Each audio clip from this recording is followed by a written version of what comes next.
Chief, it's been 25 years, a quarter century, just over 2 decades, however we want to put it.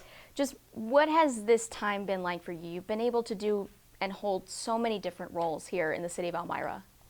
You know, at times it's been stressful, obviously. You deal with many different incidents and investigations and scenarios, but I couldn't have asked for a more rewarding career over that 25 years, and I've progressed through many different positions, through different units within the department, and held many different responsibilities. So it's just been incredibly rewarding, and I'm going to be sad to leave that behind. You know, starting in 96 as a rookie cop and now 2021 chief of police, obviously you've changed positions, but how has policing changed in that time? Well, I don't know if we have enough time to discuss that. It's just an incredible change, and you know it's interesting because when I started in 1996, I would have senior officers say, you know, what are you doing here? Why do you want to be a police officer? You know, go find something else to do. And I think as it progressed, you tend to hear the same conversations. You know, it's a difficult profession to get into now, and we're struggling to get police candidates. So. There's a whole slew of things that have changed over that period of time. The laws have changed. I mean, now we're talking about legalizing marijuana. You know, that has been talked about for years, but I think we're finally to that point. The technology is just incredibly different. I got my first cell phone the year I started. It was a very large phone with a flip bottom, and the technology is just incredibly different from back then. And when I first got my phone, I didn't have texting, you know, it was simply phone calls. So it's just incredible the things that have changed and the way things have evolved, but it's been for the better. You know, policing it's really changed the way that we interact with the community, and we've really transitioned to a more community approach in trying to help as opposed to simply enforce the laws. That first part that you mentioned there, you know, older officers, senior officers asking you, why get into this job? So I'm going to ask you the same question. What inspired you in the 90s to come out and serve this city? So I'm from the city of Elmira, and I appreciate this community, and I wanted to do something for the community and within the community. And quite frankly, you know, back when I started college and started with law enforcement and criminal justice classes, and I ended up taking the civil service test. I did well enough to eventually get hired, and that's somewhat what started my career. And from then on, you know, you just progress. You want to go through the rank structure, and you want to continue on as far as you can go. I was lucky enough to have the opportunity to become the chief of police in 2016. So, in my eyes, it was very successful for me. And you know, I asked you why you started. Why are you finishing? Why is now the time for you to move on and start this next chapter for you? Sometimes opportunities come along, and you know they sometimes surprise you, like this one did. I really didn't know that I would be retiring right now. I just came back from vacation and was really stressed out, you know, trying to figure out what I was going to do. But there was an opportunity that I could not turn down. We also have to consider that last year was a difficult year. I mean, we had a pandemic. We haven't had a pandemic in 100 years. It changed the way we did policing. We had actually told officers not to have any unnecessary contact with the public. That goes against everything we've ever taught. And it was just a difficult year. You know, the protests nationwide, the protests locally. I think it was successful for us. I think we built a relationship with those that were protesting, and I think we got involved and opened up communication. But it was a difficult year. We just finished the police reform initiative from the executive order of Governor Cuomo.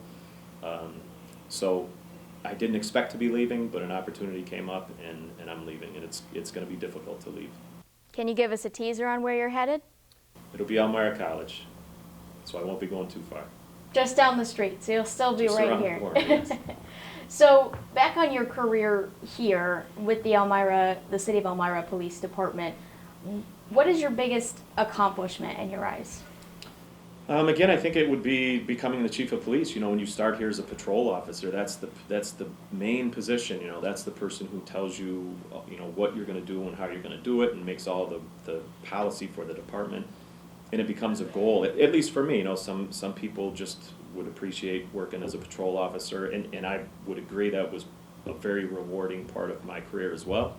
You know, just interacting with the public on a regular basis.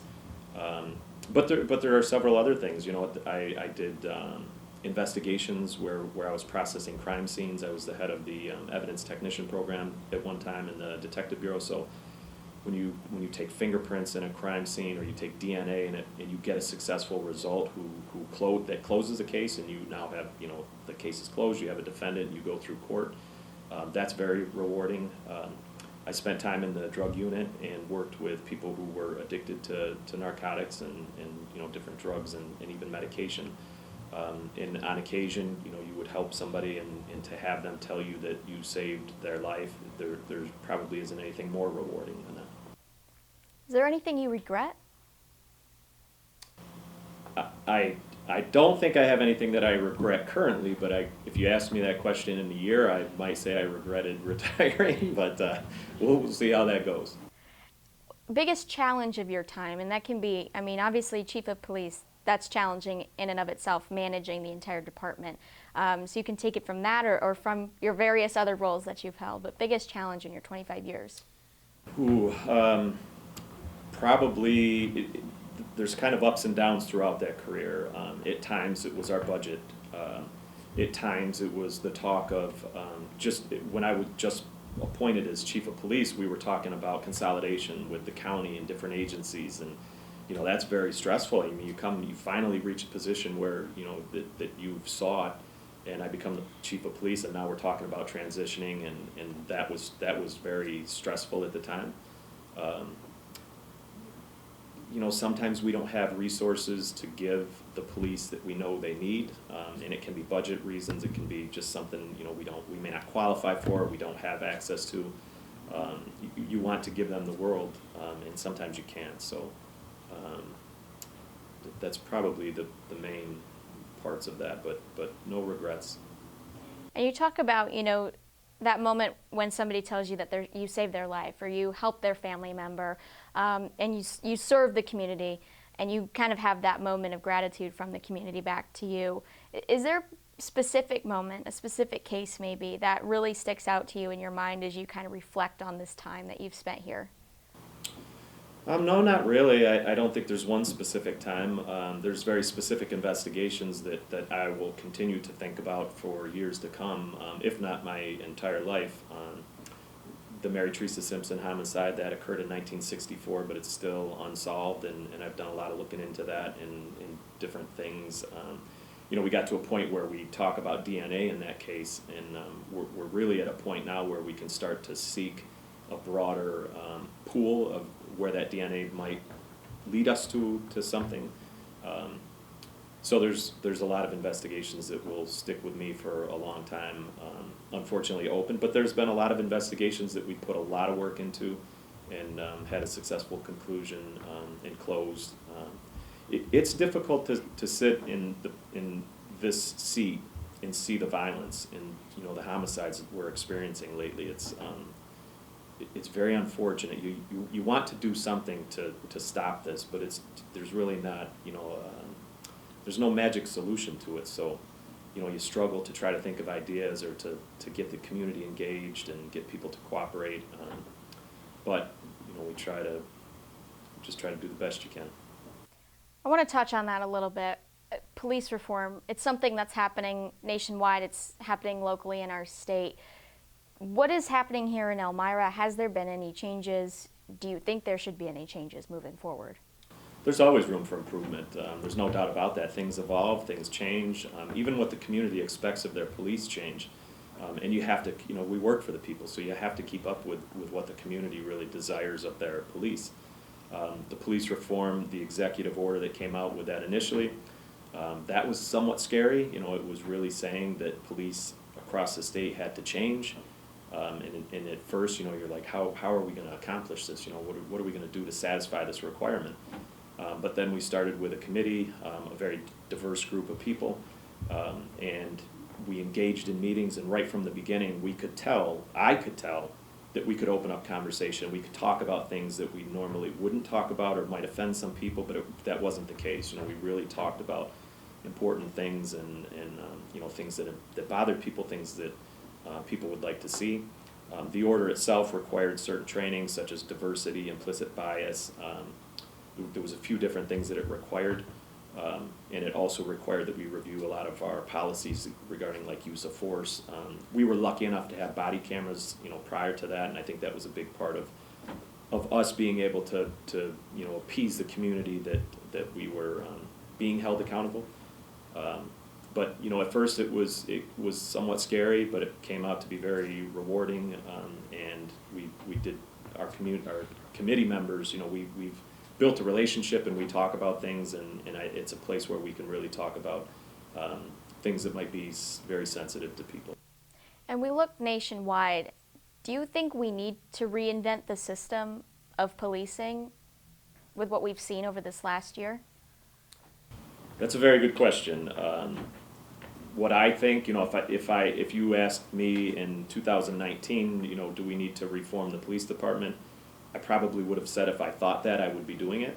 I didn't see an issue, at least locally, but when you see events happening across the nation where we just had one person convicted of murder in an incident involving police, and when you see a police officer that's involved in an incident like that, people tend to see all police as part of the problem, and I would just ask people not to try to avoid that. I mean, police are human too. We make mistakes. You can't dictate everything a police officer does from start to finish. There's just human error involved at times, so it can be difficult. But again, it doesn't hurt to be involved in this reform process. If there's a way, if we can look at things and pick apart the things we do and find a better way with input from the community, then it's a success. We look here locally at some of the things that we're seeing, organized crime. It's happening across the country. Do you think that there are problems that need to be solved here in Elmira in terms of organized violence or drug use or those broader topics that we talk about nationwide, but bring it into a local level here? Absolutely. We are no different than any other city across the nation or any other location. We each have different things that tend to affect our crime rates or our types of crime, but we have the same things happening here that are happening in Rochester, or New York City, or Los Angeles. We're very similar. We have the same problems that we're facing, and sometimes you'll see things that might start in a bigger city, but they end up trickling down and come into the city of Elmira. So back when I was in the drug unit, I never thought that I would see heroin in the city of Elmira when I first started there, and it was very soon after that we had a problem with prescription medication, and it led to heroin just coming into this area in large amounts rapidly. So things evolve, things change, but we're no different than any other place in the nation or worldwide. And we have our organized crimes, we have our gangs, we have our drug problems, and we know that we've been suffering a very high level of violence in the city of Elmira recently. When we look at that violence, and you mentioned the word gangs, we look at guns specifically. Do you think we need gun reform in terms of all of this violence? Is that the problem? Or is there another issue that is maybe an underlying thing that we need to solve? I think that from what I see, I just think that the life means less to some people. I think they engage in conduct that I think sometimes when people are out and about involved in some of these crimes, that if they don't go home, I think they sometimes find it acceptable. Like they know that they may be injured, and I think they accept a higher risk than really what life should mean to people. It's been a tough year. It's been a tough career. I've seen a lot of violence, been on a lot of homicide cases, and I think that I support the Second Amendment. I support the legal right to own a gun. Often, when we have these incidents, we're not dealing with legal gun owners. We're dealing with people who are possessing them unlawfully, and that's a huge issue. Recently we've dealt with bail reform and discovery changes, and it's really changed the way that cases are initiated, commenced in court, and prosecuted. So we're kind of working through that, but then we added COVID and the pandemic to that, and things went virtual, and so it was just it was a combination of circumstances that really challenged us, but we're going to work through it, and we just ask for the community's help. I want to transition now to talking about the future, your successor. Right now, Deputy Chief Alvarez is in the position, will take over as interim chief. Are you hoping that Deputy Chief will take over full-time eventually and be appointed into this role?